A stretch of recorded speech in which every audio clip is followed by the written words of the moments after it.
vésperas de uma mudança, mais uma mudança de tempo, né? A gente pode se situar através dessa reflexão, através desse momento, através dessa entrega que a gente tem aqui. Porque é claro que a Casa Espírita, se um dos serviços evidentes que ela presta, que é o passe, é a assistência espiritual curativa que nós recebemos aqui mesmo, mas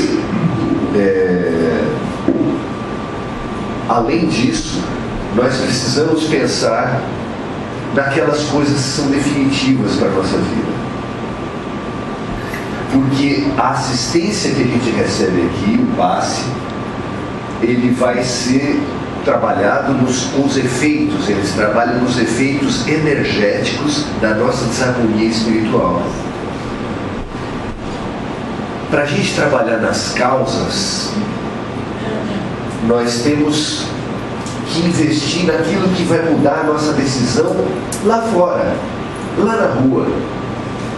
Porque chega dessa questão do religioso ser bonzinho, ser gentil no templo, no centro, na igreja, depois sai dali, é outra pessoa. Essa denúncia foi feita por ninguém menos do que Jesus Cristo, que falava dos escribas e fariseus hipócritas, que eram branquinhos por fora, mas dentro cheios de podridão, que gostavam de colocar no ombro dos outros obrigações que eles mesmos estavam longe de querer cumprir. Infelizmente, não mudou muito, vocês acham? Tem religiosos que ainda têm, assim, digamos, dupla personalidade? Será que isso acontece no Espiritismo? Certamente, aqui tem seres humanos, e onde tem seres humanos tem questões humanas, e a gente precisa trabalhar essa coerência. Os instrutores espirituais falam que a nossa proteção espiritual, ela não vem dos patuás, dos objetos sagrados que fecham o corpo, né? Tem bandido que gosta de ter uma coisinha que vai falar tiro não pega, porque eu tenho uma coisinha pendurada no... Ou então tatua mesmo Jesus bem grande nas costas.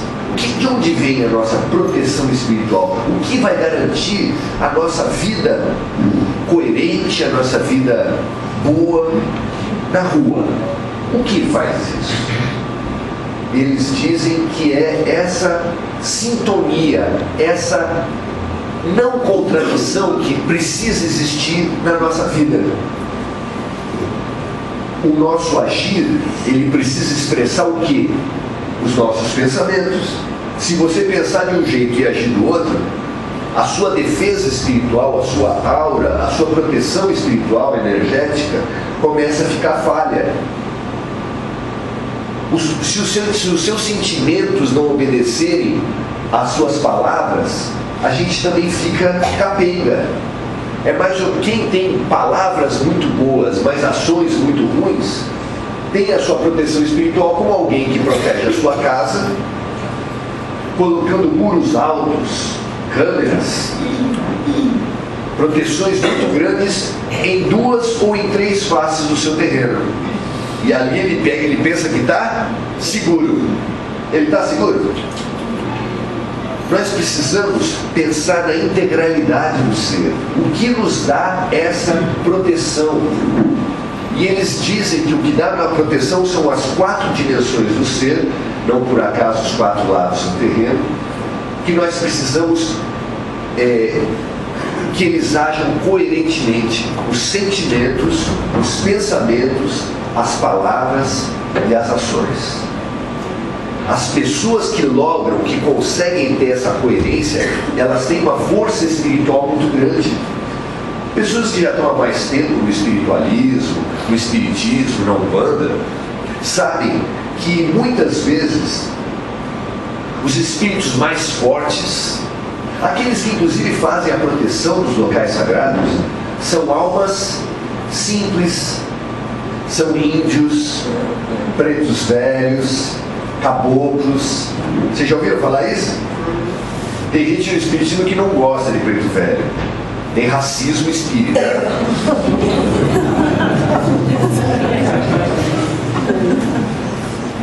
Se a gente, de posse do conhecimento espiritual, não souber que a cor da pele ela é uma vestimenta transitória, se a gente não souber, aqui vai saber onde? Quem acha que é negro? Quem acha que é branco? Quem acha que é japonês? Não é nada, gente. Não é nada. Não é homem, não é mulher, não é nem corintiano.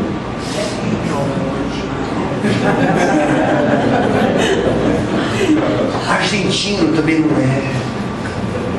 Nós somos espíritos temporariamente vestidos de homens, mulheres, brancos, negros, brasileiros, espíritas, evangélicos. Temporariamente. O homem orgulhoso que oprime mulheres, se ele não se ajeitar, se ele não se esforçar por entender o ponto de vista feminino, ele pode acabar nascendo mulher. Já imaginou um machão? Muitos são os seres hoje que fazem esse depoimento, a gente vê todos os dias na televisão. Eu olho no espelho e não me reconheço, esse corpo não é o meu. Fazem cirurgias, buscam outras identidades, porque eles falam, eu não sou aquilo que está ali. O espiritismo não tem respostas automáticas. Nós não podemos falar, é isso porque era aquilo. Não. Mas, certamente, nós temos várias experiências ao longo das múltiplas vidas. Certamente, porque a verdade que nos libertará, conforme prometido por Jesus, ela é produto dos diversos pontos de vista. É claro, se você for conversar sobre algum fato antigo da sua família com o seu irmão e falar o que aconteceu, é muito capaz do seu irmão falar assim, não foi assim. Os dois viveram a mesma coisa e vão falar coisas diferentes. Se tiver um acidente de trânsito aqui na esquina, 10 pessoas assistirem, vão ser 10 relatos diferentes. Porque os pontos de vista são muito diferentes. Mulher pensa diferente do homem? Só um pouquinho. Parece que somos de outro mundo. Tem um título muito interessante que fala assim, homens são de Marte e mulheres são de Vênus. Parece que a gente vem de 2 planetas diferentes. E o rico e o pobre olham a vida do mesmo ponto de vista? Você certamente tem parentes que têm uma condição social diferente na sua família, não tem?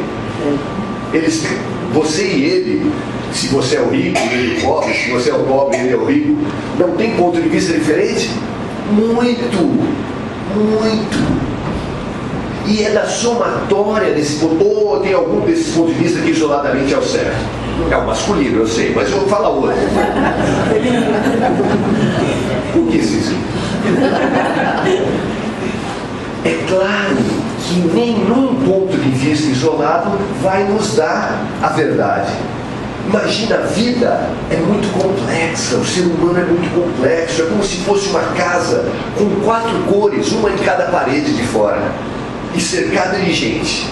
Quem está desse lado, olha a casa verde, vamos usar as cores da bandeira, olha a casa verde e fala, essa casa é verde, e bate o pé. O pessoal que está aqui do lado, olha a casa, a mesma casa, e fala assim, essa casa é amarela, e eu tenho certeza que essa casa é amarela. Daí o outro falou verde e fala, meu Deus do céu. Aí o outro do outro lado fala assim, não, esses são loucos. Evidentemente, claramente essa casa é azul.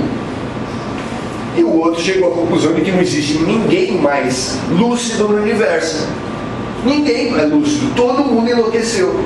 Porque ele olha a casa e evidentemente a casa é branca. E a pergunta é, quem está certo?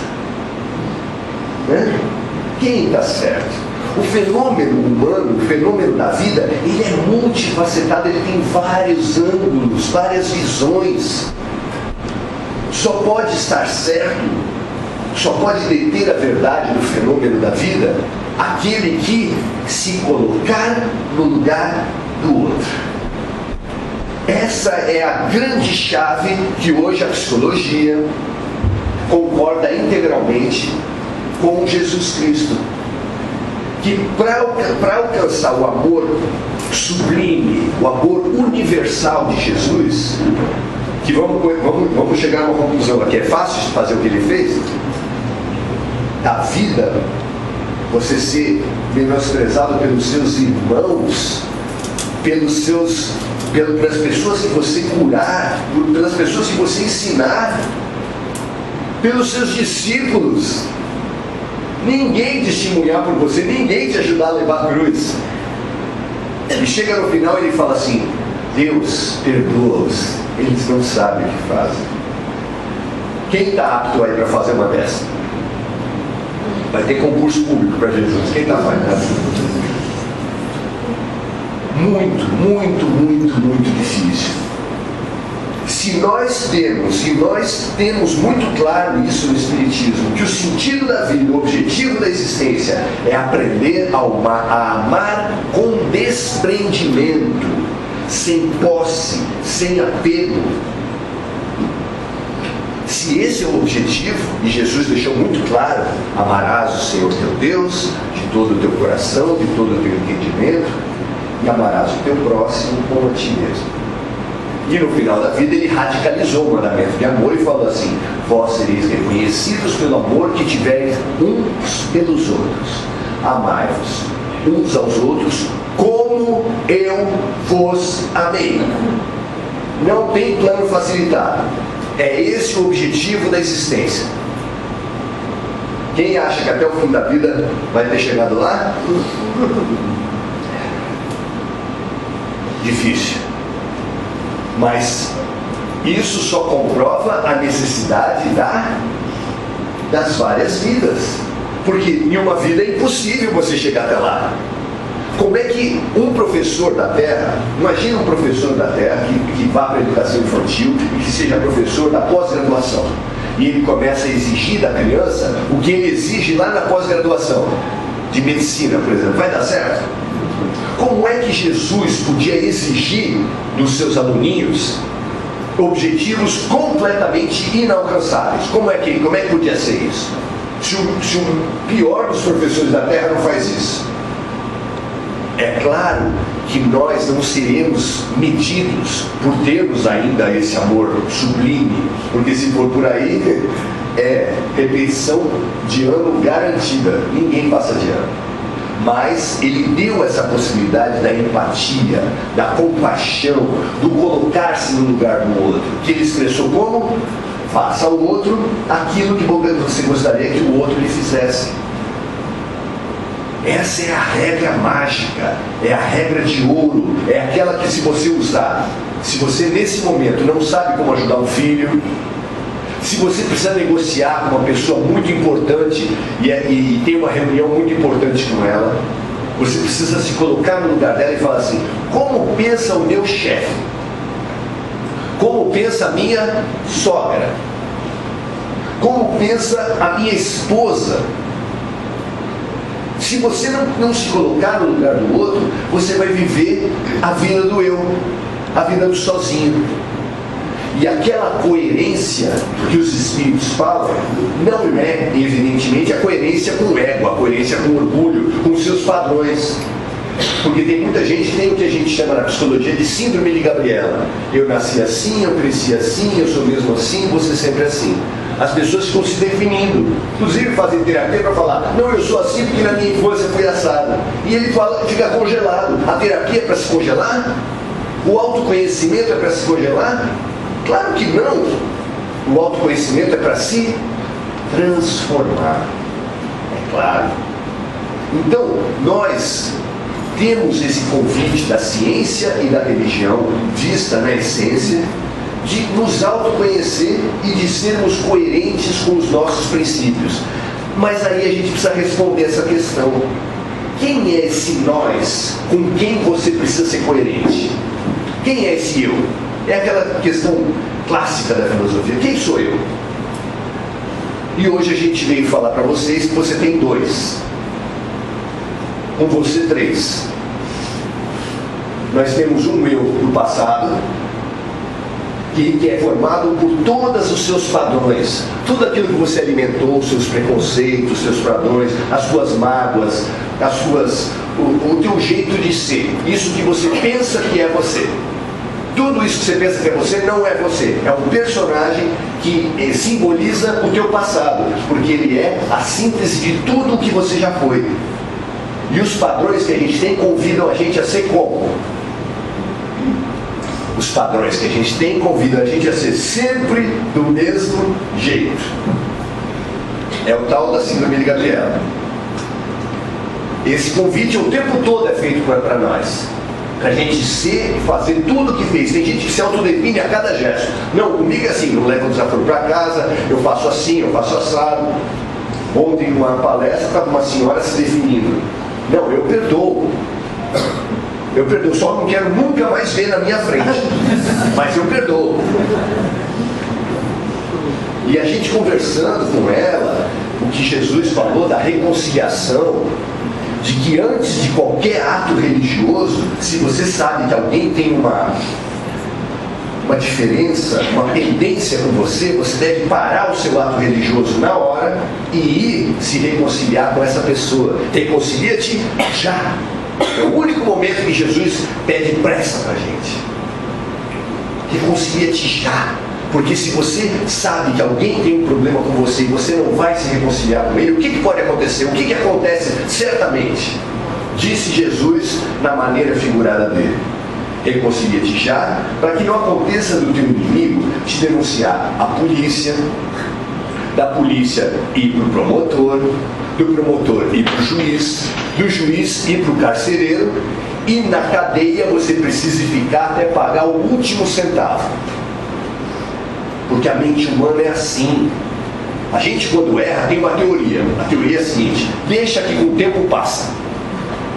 Não preciso pedir perdão, não preciso reconciliar, não preciso arrumar o mal que eu fiz. Não preciso, porque com o tempo passa. Não é legal isso?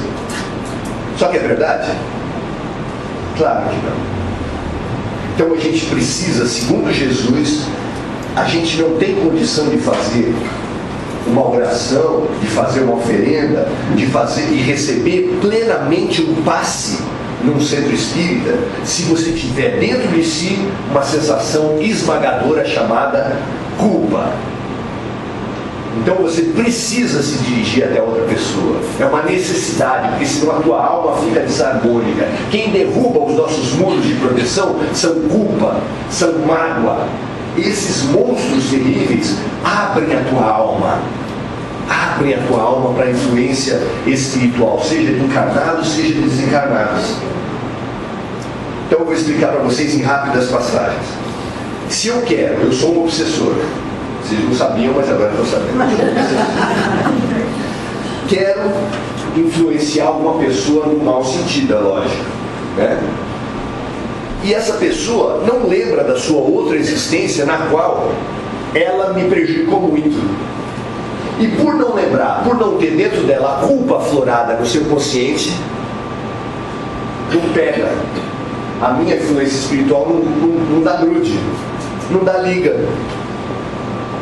O que eu preciso fazer? Aí durante o sono, eu passo um filminho para a pessoa. Não é legal? Um filme é um lazer, né? A pessoa vai assistir um filme enquanto está dormindo, é muito gostoso. Você não gosta de assistir filme? Só que nesse filme, o vilão é você. Você fez muito mal para uma pessoa, você fez coisas horríveis.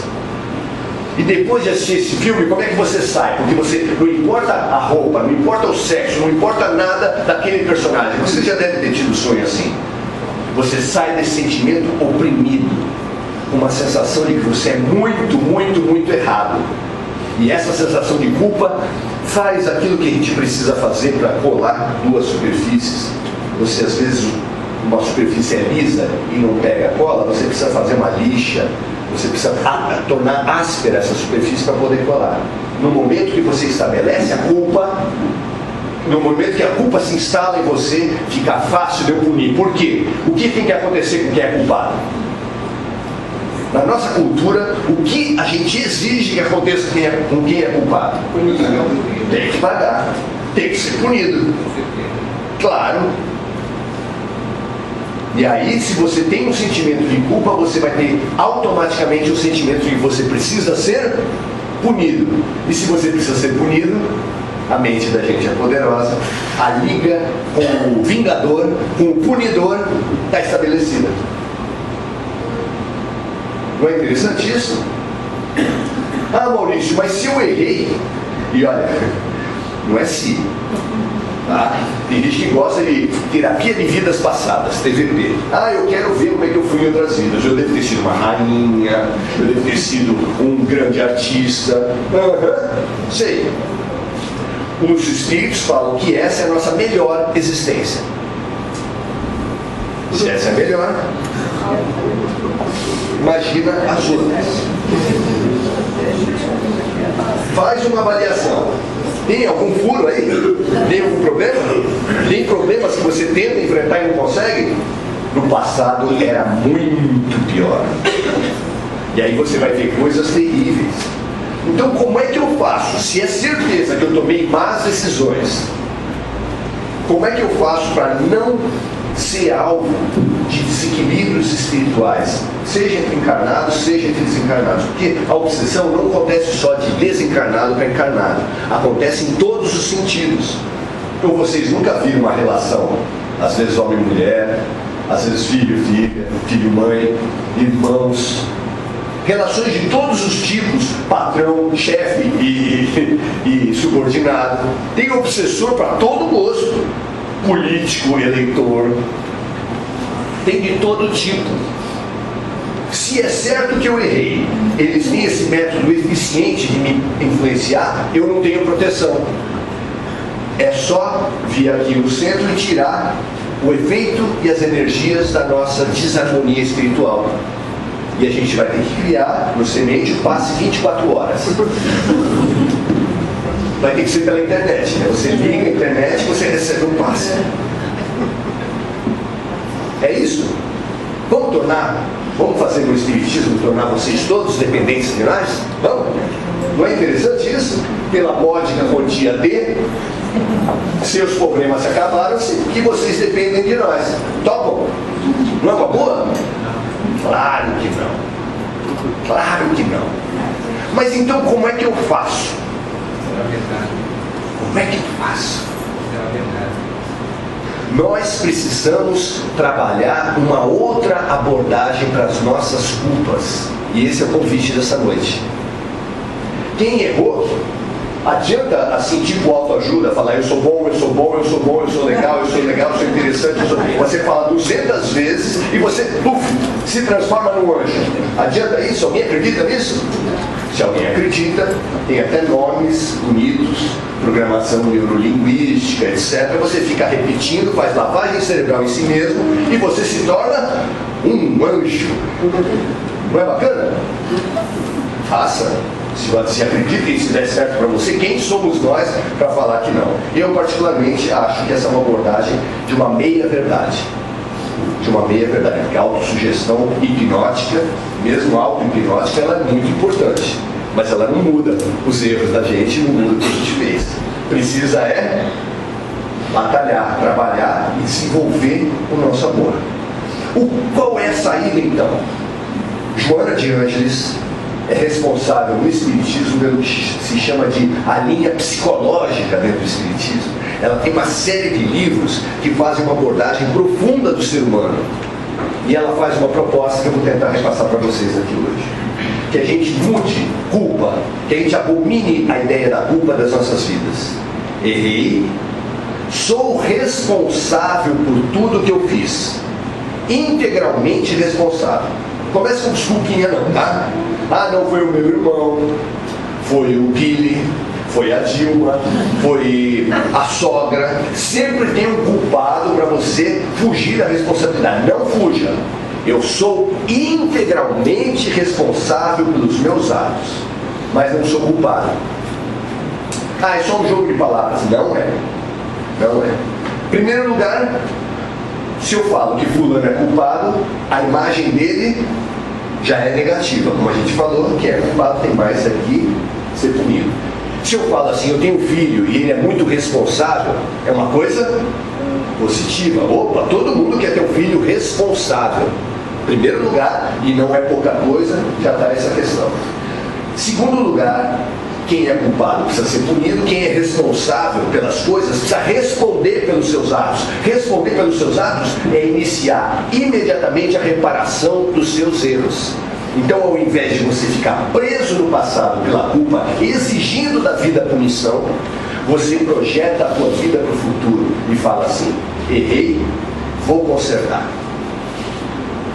Errei e vou consertar.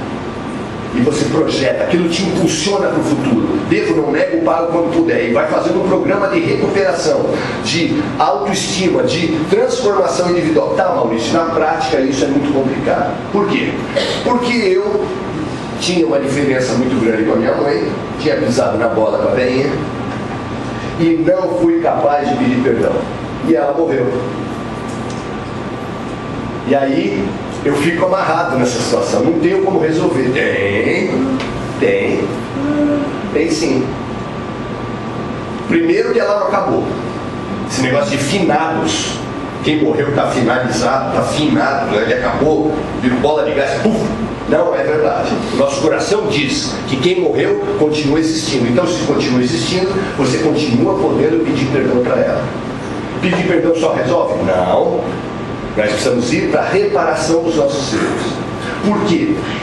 Para que seja uma punição? Não. É porque só quando a gente está na prática do ensinamento é que a gente realmente aprende ele. Se você já fizer um curso profissionalizante, uma faculdade, toda pessoa que faz um curso vai ter uma hora que ele faz o estágio, que ele vai para a prática. Imagina qualquer profissão que ele é só um teórico. Ah, não, eu sou um médico teórico. Tem hoje em dia, porque as pessoas já saem da faculdade, já vão para o mestrado, já vão para o doutorado, nunca foram para a prática e vão ensinar os outros. Mas isso é uma distorção dos nossos tempos. Aprendizado de verdade, a gente aprende aonde? É na prática. O 12º passo do AA é ajudar pessoas que passaram pelo mesmo vício. Por quê? É para ser bonzinho? É para ser anjinho? Não, gente. A gente faz isso, eu falo a gente porque somos todos alcoólatras, tá? No sentido do vício mais profundo é a mesma coisa. Sexólatras, chocólatras, consumidores compulsivos, somos todos, de alguma forma, só varia o vício, né? Só varia o vício. Então, de uma forma ou de outra, a gente precisa investir na nossa transformação. E a nossa transformação, ela se dá na prática. Quem vem aqui no centro e vê o pessoal de azulzinho aí fala: ah, o pessoal de azulzinho, esses são bacanas, esses já resolveram seus problemas. Então a gente pega meia dúzia ali, dá uma virada, vê se tem asinha atrás, não vai comprar asinha e vai se decepcionar. Qual é a diferença, afinal, entre quem é ajudado e quem ajuda na casa espírita? Só tem uma: é doente, tudo igual. Tudo alcoólatra do mesmo jeito. Que nem no AA. É um alcoólatra cuidando do outro. Por quê? Porque você só consolida o seu problema, só consolida a sua cura quando você vai ajudar outra pessoa que tem problema parecido. Ali a prática fica efetiva, não é mais blá blá blá. É na prática. Essa é a única diferença. Eles são alcoólatras que estão no 12º passo. Mas se bobear, só um bolinho. Cai tudo do mesmo jeito. Cai tudo do mesmo jeito. Todos nós precisamos vigiar o tempo todo, disse Jesus. Nós temos uma transformação para fazer. E essa transformação não é só na forma, só no exterior. Se você mudar só as ações e só as palavras, você pode parecer um virtuoso, mas está cheio de virtuosos aparentes que na vida particular são um desastre. A nossa geração vai ser conhecida na história por ter líderes religiosos pedófilos. O que vocês acham disso? O cara vai no púlpito, defende os valores mais bonitos, vai fazer a palestra espírita e fala as coisas mais legais, mas lá em casa vê como é que é o cara. Nós precisamos buscar essa coerência, trazer Jesus para a nossa vida, para a nossa prática. Não adianta cantar bem fervoroso: entra na minha casa, entra na minha vida. Jesus não é arrombador de porta. Nós precisamos abrir a porta para Jesus. E abrir a porta é mudar o nosso padrão. Nós temos eu tenho um Maurício lá atrás que me puxa do passado. Eu tenho um Maurício lá na frente que é o meu destino de luz. Lá está o Maurício da culpa. Lá na frente está o Maurício da responsabilidade. O tempo todo, a cada pequena decisão, eu preciso tomar uma decisão na minha vida. A minha decisão é: eu vou pela cabeça do futuro, da responsabilidade, da reparação e da transformação, ou vou ficar me amargurando, dizendo que eu não presto, que eu não sou bom e que eu tenho mais aqui ser bonito do que levar porrada. Essa é uma decisão diária. Se você não perceber que isso está acontecendo na tua vida, você vai ser levado pelo automático. E no automático é repetição de padrão. A nossa tendência, se você sabe um pouco o que é lei da inércia, você vai saber que todo corpo físico, todo corpo, ele tende a permanecer do jeito que está. Se está parado, tende a ficar parado. Se está caminhando, está movimentando, ele tende a ficar do mesmo jeito. Então a nossa tendência é ficar do mesmo jeitinho. E isso é uma péssima notícia para nós. A única transformação é nos voltarmos para o homem do futuro, para a pessoa do futuro, para o modelo do futuro. E Kardec, quando perguntou para os espíritos quem Deus estabeleceu para a humanidade, para servir de modelo e guia, a resposta foi clara: vede Jesus. Ele é o nosso modelo, ele é o nosso farol, ele é a nossa orientação. Que a gente busque a transformação efetiva nossa, não por palavras, não por alegações, mas pela integração de sentimentos, pensamentos, palavras e ações. Aí a gente vai estar protegido e voltado ao bem, no trabalho e não no blá blá blá. Porque nem todo aquele que disser Senhor, Senhor, entrará no reino dos céus, mas sim aquele que fizer a vontade do meu Pai. Entre falar e fazer, o que vale? Fazer, segundo Jesus, segundo o nosso modelo, segundo o nosso mestre. Boa noite.